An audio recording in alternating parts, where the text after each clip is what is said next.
नमस्कार. संजय गांधी निराधार योजना तसेच श्रावणबाळ निराधार योजनेच्या सर्व लाभार्थ्यांसाठी अत्यंत आनंदाची आणि खुशखबर आज आपण घेऊन आलेलो आहोत.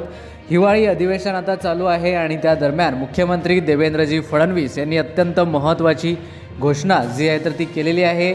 6,000 रुपये पगारवाढ याविषयी देखील आपण माहिती जाणून घेणार आहोत. पगारवाढविषयी काय माहिती आहे, कधीपासून हे चालू होणार आहे, आपल्याला काय करावं लागणार आहे याविषयीचीच सविस्तर माहिती आज आपण जाणून घेणार आहोत. त्यामुळे जर आपल्यापैकी कोणी चॅनलवरती नवीन असेल तर अशाच प्रकारच्या अधिकृत माहितीसाठी आपल्या चॅनलला सबस्क्राईब करायला विसरू नका. तर बघा, पावसाळी अधिवेशन जे आहे तर ते चालू आहे आणि या अधिवेशनादरम्यान मुख्यमंत्री देवेंद्रजी फडणवीस यांनी अत्यंत महत्त्वाची घोषणा जी आहे तर ती केलेली आहे. तर काय म्हणाले आहेत देवेंद्रजी फडणवीस, त्याचबरोबर 6,000 रुपयाची प्रोसेस कुठपर्यंत आलेली आहे ते आपण आता पाहूया.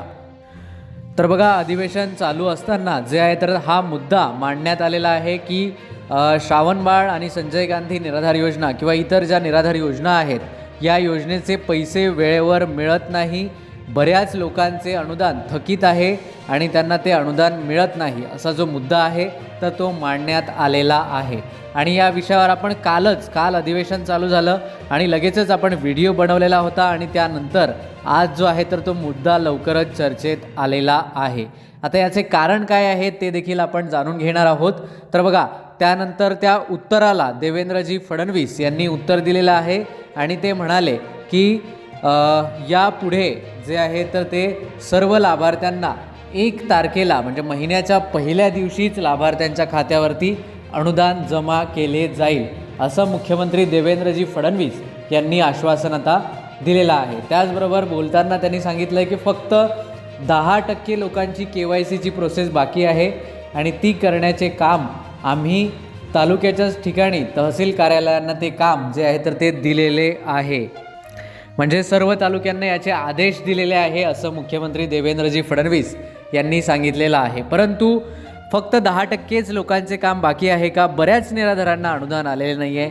जानेवारी 2024 पासून काही लोकांना निराधार अनुदान जे आहे तर ते आलेलं नाही आहे. तर हे कितपत योग्य आहे, हे आकडेवारी खरी आहे का असा देखील प्रश्न आता उपस्थित होतो आहे. कारण निराधार खूप आहेत ज्या निराधारांना अनुदान अद्यापही आलेलं नाही आहे. तर बघा, आता तुम्हीच ठरवा की किती लोक आहेत आणि किती टक्केवारी आहे. त्याचबरोबर 6,000 रुपयाचा काय मुद्दा आहे तो देखील आपण पुढे पाहूया.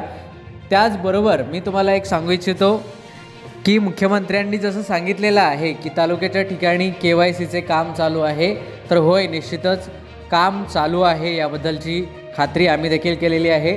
बऱ्याच तालुक्यामध्ये KYC करण्याचे काम चालू आहे. त्यामुळे तुम्ही देखील पटापट जाऊन तुमची KYC करून घ्या किंवा जे काही तुमचं ऑथेंटिकेशन आहे ते करून घ्या, जेणेकरून तुम्हाला डिसेंबर आणि नोव्हेंबरचे पैसे ज्यांना आलेले नसेल त्यांना पैसे येईल. त्याचबरोबर पुढे देखील पैसे येईल.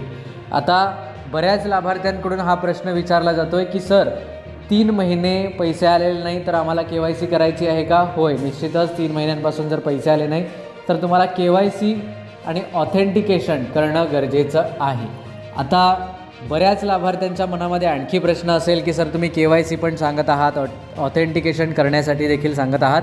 तर KYC म्हणजे UDID कार्ड किंवा तुमचं डिसॅबिलिटी कार्ड आधार कार्डला लिंक करणे किंवा तुमचं जे आधार कार्ड आहे तर ते बँकेला लिंक करणे, या गोष्टी ज्या आहेत तर त्या KYCमध्ये येतात.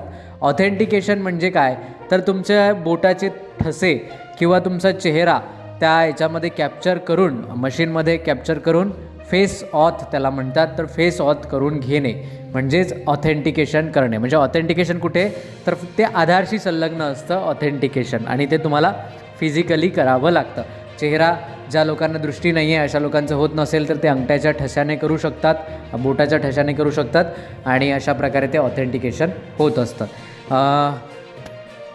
त्यामुळे कुठेही कन्फ्युजन होऊ नका. बऱ्याच लोकांची KYC पूर्ण आहे. आता ऑथेंटिकेशनचं सरकारने नवीन मुद्दा आणलेला आहे, कारण तुम्हाला माहिती आहे की सरकार वारंवार नवनवीन मुद्दे आणण्यासाठी प्रसिद्ध आहे. सरकारचं हे कामच आहे की निराधारांना काहीतरी नवीन जे आहे तर ते मुद्दे आणले पाहिजे आणि त्यांचे पैसे जे आहे तर ते वेळेवर दिले पाहिजे का, हे आता तुम्ही समजू शकता मला काय म्हणायचं आहे. ठीक आहे.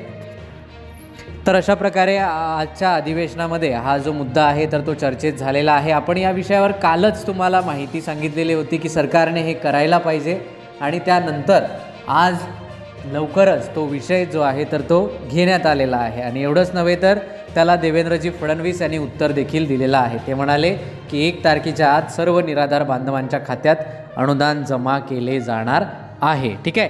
आता 6,000चा काय मुद्दा आहे ते आपण जाणून घेऊया. 6,000 रुपये मिळण्यासाठी तुम्हाला काय करावं लागणार आहे हा एक महत्त्वाचा प्रश्न आहे. ही माहिती जाणून घेण्याआधी जर आपल्यापैकी कोणी चॅनलवरती नवीन असेल किंवा योजनेशी संबंधित काही प्रश्न असतील, काही शंका असतील तर त्या नक्की विचारा.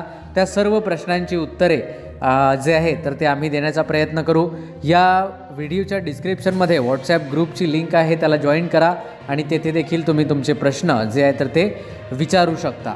तर बघा 6,000 रुपयाची प्रोसेस जी आहे तर ती निश्चितच आता ती सरकार स्वतः करणार नाही आहे. तुम्हाला माहिती आहे की सरकार कुठलीही प्रोसेस स्वतः करत नाही. जेव्हा बच्चूभाऊ कडू यांनी आंदोलन केलं होतं तेव्हा ते आश्वासन मिळालेलं होतं आणि त्या आश्वासनावरून जे आहे तर ते आत्ता लाभार्थ्यांच्या खात्यामध्ये कुठेतरी 2500 काही लाभार्थ्यांच्या खात्यामध्ये जमा होण्यास सुरुवात झालेली आहे. आता ते असंच झालेलं आहे का नाही तर त्याला अनेक लोकांनी आंदोलन केलं, अनेकदा आंदोलन केलं, अनेकदा मागण्या केल्या आणि त्यामुळे ते झालेलं आहे. तर आता तुम्हाला काय करावं लागणार आहे तर बघा सरकार 6,000 रुपये देणार नाही असं नाही. सरकार 6,000 रुपये देईल, परंतु त्याला आपल्याला खूप प्रयत्न, आपल्याला खूप कष्ट करणं गरजेचं आहे. त्यासाठी खूप मेहनत घेणं गरजेचं आहे. तसं बघायला गेलं तर सरकारला 6,000 रुपये देणं काही कठीण नाही आहे, परंतु ते सरकार सहसा म्हणजे आपण म्हणतो ना होताहोतपर्यंत सरकार 6,000 रुपये नाही देता येईल असा निश्चितच प्रयत्न करणार आहे. ठीक आहे. कारण लाडकी बहीण योजना आहे, इतर योजना आहेत, किसान सन्मान निधी आहे, त्यानंतर आणखी बऱ्याच योजना आहेत.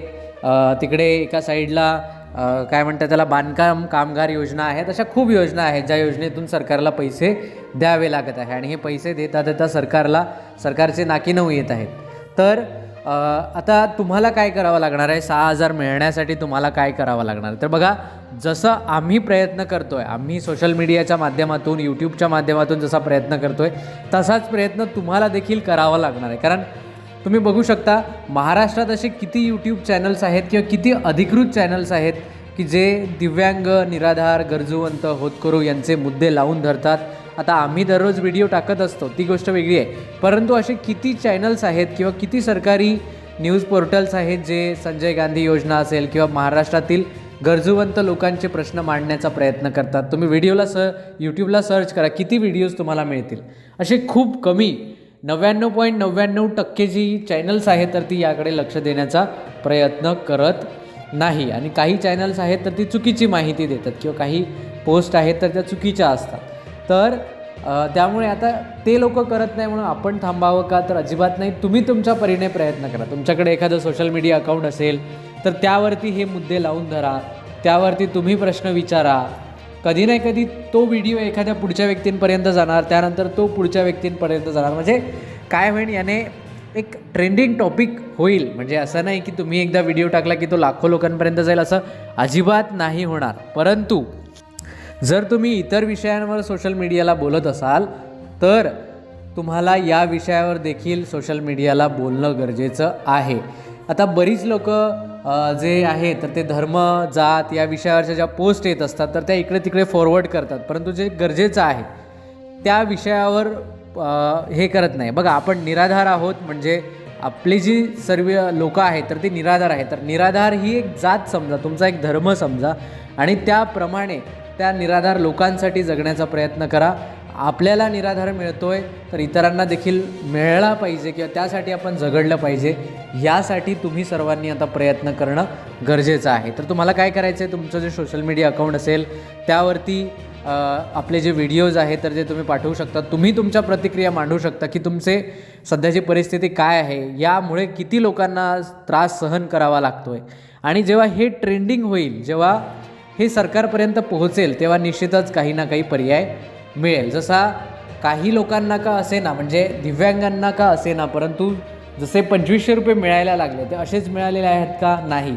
त्यासाठी बच्चूभाऊ कडू आणि दिव्यांग लोकांनी आंदोलन केलेलं आहे आणि त्या आंदोलनाला उत्तर देताना सरकारने लेखी लिहून दिलेलं आहे. जर ते आंदोलनच झालेलं नसतं तर तुम्हाला 2500 रुपये मिळालेले असते का? तर अजिबात नाही. त्यामुळे कुठे ना कुठे आपल्याला प्रयत्न करणं गरजेचं आहे आणि जेव्हा तुम्ही सर्व मिळून प्रयत्न कराल, तुमच्यातील मी म्हणून म्हणजे आपले आहे नाही, हे माझे आहे, म्हणजे एखादं काम आहे तर ते आपलं काम आहे असं नाही न म्हणता हे माझं काम आहे, हे माझं कर्तव्य आहे, अशा पद्धतीने जेव्हा तुम्ही सुरू कराल आणि जेव्हा तुम्ही स्वतः काम करायला लागाल तेव्हा निश्चितच याला यश मिळेल. जरी 6,000 रुपयाची आपण मागणी केली तरी सरकार 2500, 2,000, 3,000, 4,000 अशापर्यंत पैसे निश्चितच देऊ शकेल. परंतु त्यासाठी आपल्याला स्वतःहून मोठ्या प्रमाणावर प्रयत्न करणं गरजेचं आहे. त्यामुळे तुम्ही ज्या काही संजय गांधीच्या पोस्ट असतील त्या इतरांपर्यंत पोहोचवा, तुमचे विचार मांडा. जर तुम्ही इतर विषयावर व्हिडिओ बनवत असाल, म्हणजेच इतर विषयावर जर तुम्ही काही माहिती सांगत असाल तर तुम्ही संजय गांधीची माहिती नका सांगू, परंतु काय म्हणजे 6,000 रुपये झाले पाहिजे, कशा पद्धतीने लोकांचे हाल होत आहेत, या गोष्टी तुम्ही जगापुढे आणा आणि त्यामुळे निश्चितच जे आहे तर ते तुमच्या पगारामध्ये वाढ होणार आहे. आता मला माहिती आहे की प्रत्येकाला व्हिडिओ बनवणं शक्य होत नाही किंवा प्रत्येक व्यक्तीला हे शक्य नाही, तर तुम्ही व्हॉट्सॲपवर तुम्ही मेसेज पाठवू शकता की नाही निराधारांना 6,000 रुपये मिळाले पाहिजे. तुमच्याकडे ट्विटर असेल तिथे पाठवू शकता. दिव्यांगांचे किती हाल आहेत, त्यांना सरकारने मदत करणं गरजेचं आहे, वेळेवर पैसे मिळाले पाहिजे. किंवा मग #डिसेंबर हप्ता किंवा निराधार हप्ता असे काही टॉपिक तुम्ही चालवू शकता. तर मला एवढा अनुभव नाही आहे यामधला. आपल्यापैकी जर कोणी आणखी तज्ज्ञ असेल ज्याला यामधला अनुभव असेल तर तो सांगू शकेल. त्यामुळे मला एवढं वाटतं, माझं जे मत आहे, मला जे वाटतं ज्या गोष्टी शक्य होऊ शकतात त्या गोष्टी मी तुम्हाला करायला सांगत आहे. मी काही तुम्हाला मुंबईमध्ये येऊन आंदोलन करा असं अजिबात म्हणत नाही, परंतु तुमच्या हातामध्ये आहे, हे फ्री आहे. मोबाईलवरती पोस्ट करणं किंवा सोशल मीडियाला पोस्ट करणं या गोष्टी फ्री आहेत, निःशुल्क आहे. त्यामुळे तुम्ही त्या गोष्टी करायला पाहिजे असं मला वाटतं आणि त्यामुळे निश्चितच कुठे ना कुठे फायदा जो आहे तर तो तुम्हालाच होणार आहे. तर आजचा होता हा विषय. जर तुम्हाला व्हिडिओ आवडला असेल तर व्हिडिओला लाईक करा आणि चॅनलला सबस्क्राईब नक्की करा. चला तर भेटूया पुन्हा एकदा एका नवीन माहितीसह नवीन व्हिडिओमध्ये. तोपर्यंत नमस्कार, धन्यवाद.